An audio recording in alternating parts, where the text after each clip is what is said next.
झगड़ालू सास की समझदार बहू, दूसरा भाग। सूर्यकला ने बहुत ढूंढ ढूंढ कर अपर्णा को अपनी बहू तो बना लिया था, लेकिन उसने ये सोचा था कि बहू वो जैसा कहेगी वैसा सुनकर रहेगी। अगर वो लकीर खींच देगी तो उस लकीर से उसकी बहू पार नहीं होगी। लेकिन यहाँ तो पूरा ही खेल उल्टा पड़ गया था, जिससे सूर्यकला की सारी उम्मीदों पर पानी फिर गया था। अब ये सब कुछ देखकर सूर्यकला तो चुप रहने वाली सास तो नहीं थी, इसलिए जो वो समझती थी वो करने की उसने ठान ली थी।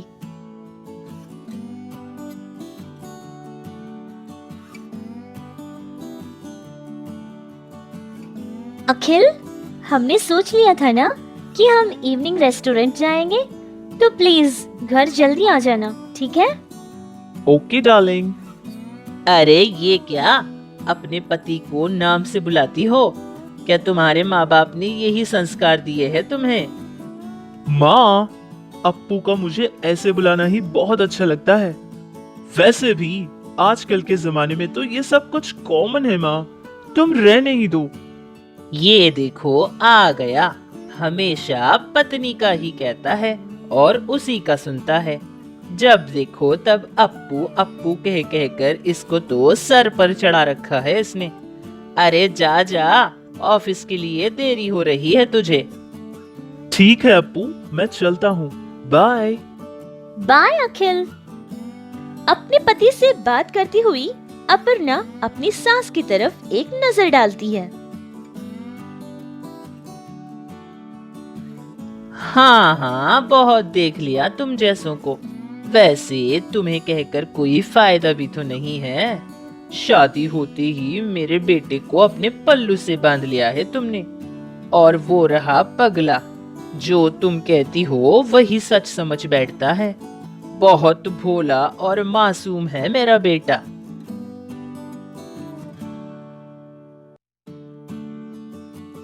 क्या हुआ सासू माँ? ये आप अपने आप में क्या बातें कर रही हैं? आपका माइंड तो ठीक है ना? या फिर कोई डॉक्टर को बुलाऊं अगर आप चाहे तो? अरे ये क्या बक रही हो? मेरे माइंड को कुछ नहीं हुआ है, अभी अभी ठीक से काम कर रहा है। वैसे शाम को किसी होटल जाने वाले हो ना, तो उसकी चिंता कर तू तो। अरे हाँ सासू माँ, अच्छा किया आपने जो मुझे याद करवा दिया। मैं जल्दी जाकर पहनने के लिए कपड़े और बाकी चीजें भी तैयार रख लूंगी। अपर्णा के वहाँ से जाते ही सूर्यकला बहुत ही गहरी सोच में डूब जाती है और सोचने लगती है कि बहू और बेटे को रेस्टोरेंट जाने से कैसे रोक सके। फिर उसे एक आइडिया आ जाता है। वो अपने कार ड्राइवर को बुलाती है और ड्राइवर आने पर कहती है कि कार को सर्विस के लिए लेकर जाए। ये कहकर वो वहाँ से कार को भिजवा देती है, लेकिन ये सब कुछ सूर्यकला का पति बैठा देख रहा था। अरे भाग्यवान, बच्चे तो कहीं बाहर जाने वाले थे ना, तो तूने कार क्यों भिजवा दी? श्श्श, अरे धीरे बोलिए धीरे। आपकी बहू को चर्बी बहुत चढ़ गई है, बस उसी को थोड़ा सा कम कर रही हूँ। आप ना ऐसे ही चुप रहिएगा, किसी से कुछ मत कहिए। देख सूर्यकला, लड़की ना छोटी उम्र की है और बहुत बचपना है उसके अंदर। अब सब कुछ हमें ही संभालना पड़ेगा उसको। अगर तू ऐसे करेगी तो वो बेचारी का दिल दुखेगा, जिससे हमारे बेटे को भी तकलीफ पहुंचेगी। ये सब करने की क्या जरूरत थी? अब वो उसका घर दार सब कुछ छोड़कर आई है ना, तो उसका तो ख्याल हमें रखना पड़ेगा। थोड़ा वक्त लगेगा उसको ये सब समझने के लिए। अच्छा, तो मैं भी तो ऐसे ही भी आके आपके घर आई थी ना, तो मुझे तो आपने कोई टाइम नहीं दिया था। आपको याद है ना कि आपने और आपकी माँ ने मिलकर मुझे कैसे कैसे दिन नहीं दिखाए थे। अरे भाग्यवान, वो दौर अलग था और आज का दौर बहुत ही अलग है। आप ना मुझे ये पाठ पढ़ाना बंद कीजिए और जाकर अपना कोई काम देखिए। वैसे औरतों की बातों में आपको घुसने की कोई जरूरत नहीं है। अपर्णा अपने पति के साथ रेस्टोरेंट जाने के लिए तैयार हो रही थी। उसने पहनने के लिए उसकी एक बहुत ही मनपसंद ड्रेस निकालकर टेबल पर रख देती है और नहाने चली जाती है। सोचती है कि वापस आने के बाद उसको आयरन करके पहन लेगी। लेकिन इतने में ही उसकी सास सूर्यकला वहाँ पहुँच जाती है। छी छी, ये कैसे कपड़े हैं, कितने गंदे लग रहे हैं। आजकल की लड़कियों का तो दिमाग ही ठीक से काम नहीं करता। जो कपड़े घर में पहनने हैं वही बाहर जाते समय पहन लेते हैं, और घर में, हे भगवान, इसकी तो बोलने की ही जरूरत नहीं। ये कहती हुई बहू की ड्रेस के ऊपर आयरन बॉक्स को ऑन करके रख देती है और वहाँ से चली जाती है। फिर थोड़ी देर बाद अपर्णा नहाकर वहाँ आ जाती है और जलती हुई उसकी ड्रेस को देख लेती है। नहीं, मेरा ड्रेस, ये तो जल के सारा खराब हो गया है। ओह सासू माँ, ये क्या हो गया?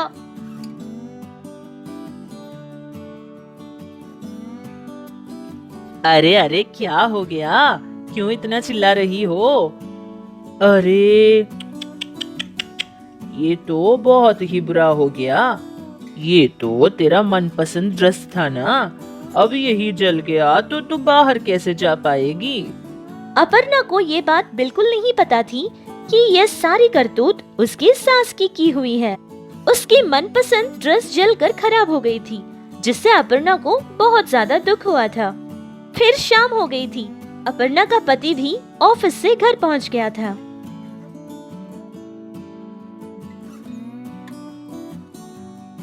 हाय अप्पू, अरे ये क्या, तुम अब तक रेडी नहीं हुई? फिर रोती हुई अपर्णा अपना ड्रेस उसके पति को दिखाती है। मेरी जिंदगी की पहली बार विन हुई प्राइस मनी थी, जिससे मैंने ये ड्रेस खरीदा था, और ये मेरे लिए बहुत इम्पोर्टेंट था। सॉरी अप्पू, आज के दिन तुम्हारा ऐसे अपसेट हो जाना मुझे बिल्कुल अच्छा नहीं लगा। हम फर्स्ट टाइम बाहर जा रहे हैं ना, तो ये देखो मैं तुम्हारे लिए क्या लेकर आया हूँ।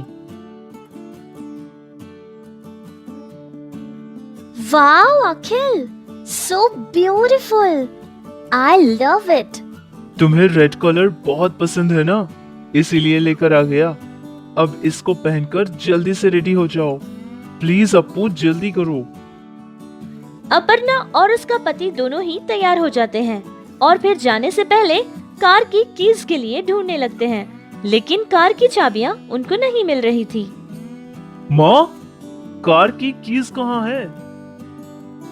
अरे मुझे नहीं पता, सुबह ड्राइवर आकर मांग रहा था तो मैंने उसे दे दी।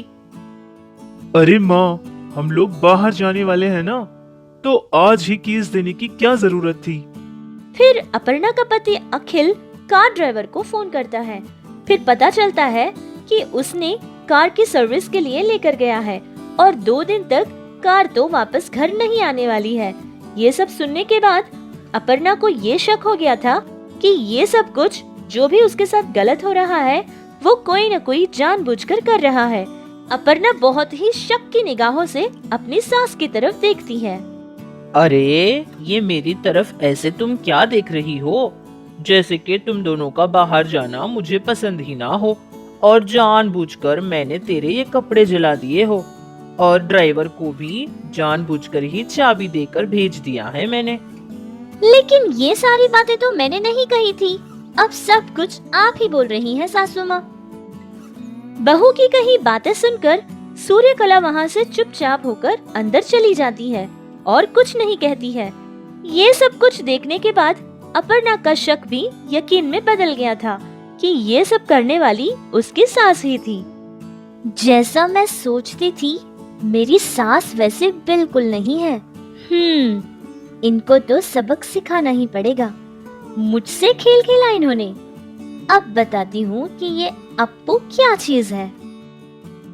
ये सब कुछ मन ही मन सोचती हुई अपने पति से कहती है कि जल्द से जल्द ऑनलाइन से एक अच्छी सी कार बुक करें।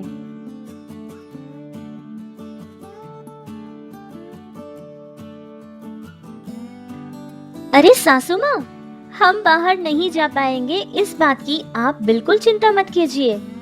क्या हुआ अगर हमारी कार घर पर नहीं है तो? बहुत सारे कैब सर्विसेज है ना कोई कार हम लोग बुक कर लेंगे। आप तो पुराने जमाने की है ना सासू माँ, इतना नॉलेज शायद आपको नहीं होगा, रहने दीजिए।